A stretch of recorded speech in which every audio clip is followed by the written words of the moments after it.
Hi everyone and welcome back to my channel. So in today's video I'm going to be colouring this little astronaut picture that I created as part of my 365-day art challenge.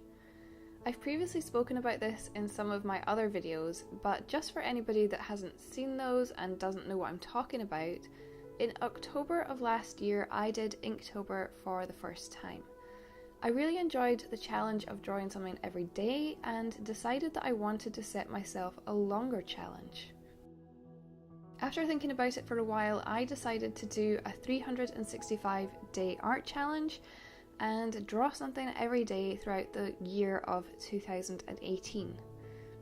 I haven't set myself any specific rules for this. I'm not sticking to a particular theme.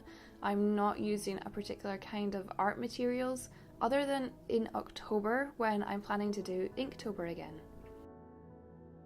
If you want to see the pictures that I've done so far, or you want to follow along with the pictures as I'm creating them from day to day, then you can check out my Instagram and there will be a link to that in the description box below. I'm also planning to do regular updates over here on YouTube, so you can subscribe if you want to keep updated with what's going on with that. Now, I created this piece using the Letraset Pro markers. I believe these have been rebranded now as Winsor & Newton Pro markers, but I've had these for quite a while, so it's the Letraset brand that I've got. To start with, I sketched out the picture on Bristol board using a Colour Race pencil, and then I outlined it using a fine liner pen before starting to colour it with the Pro markers. I tend to work from the lightest shade up to the darkest, but you'll find that different people use different techniques, and some people work from the darkest shade to the lightest. There's not really a right or wrong way of doing things. This is just the method that I find works best for me. Sorry that you can see my head in the shot at times. I do tend to like to be close to the paper when I'm working, so I don't always realise when I'm underneath the camera. And you'll notice that particularly towards the end of the video when I'm doing my final outline, and it's just because I like to be able to see what I'm doing very clearly, and so unfortunately that means that I do get slightly under the camera, so apologies for that.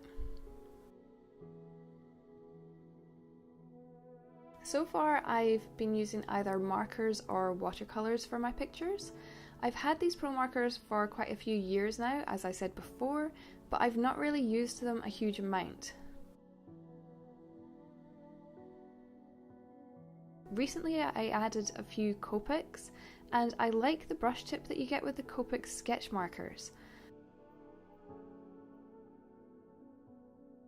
I find that brush tips are really good for getting good line variation and doing things like hair. It's not quite as easy with a bullet tip, which is what the Pro markers have. Pro markers have a bullet tip on one side and a chisel tip on the other side, and I used the chisel tip in this picture for a lot of the background.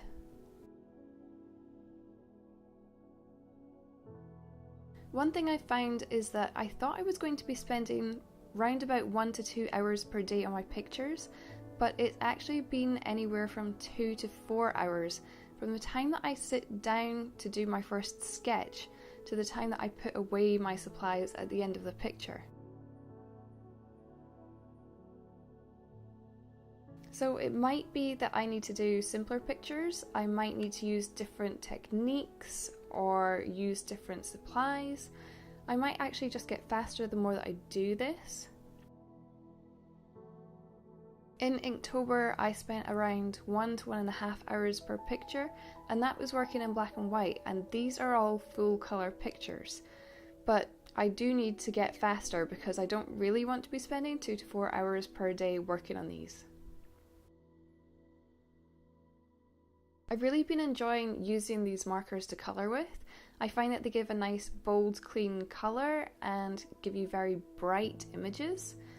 For blending, I find that it's useful to have a few colours that are similar to each other, But you don't really need to have every colour, particularly when it comes to a range like Copics, which have over 300 colours in their range. I've got about 116 Pro Marker colours, but I probably only use about half of them on a regular basis. When I bought them, I also started out with a limited amount of colours and then added a few at a time to get to the amount I have just now. So if you want to try markers, don't feel like you have to buy a huge amount to get into it.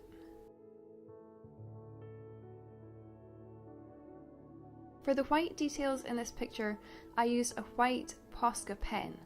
Now that's an acrylic paint pen, and I bought that a while ago as well because I was previously using white gel pens and they just weren't really working the way that I wanted them to. They were drying out really fast and they weren't really bright enough. And so I tried the white Posca pen and it just seemed to perform better for me. So that's what I've been using for my white details.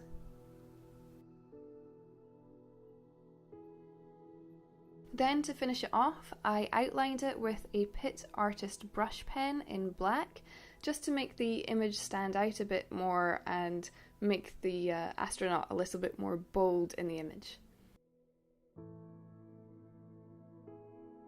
So I hope that you've enjoyed this video. If you did, then please give it a thumbs up and subscribe if you want to see more from me, and I'll see you all again very soon. Bye everyone!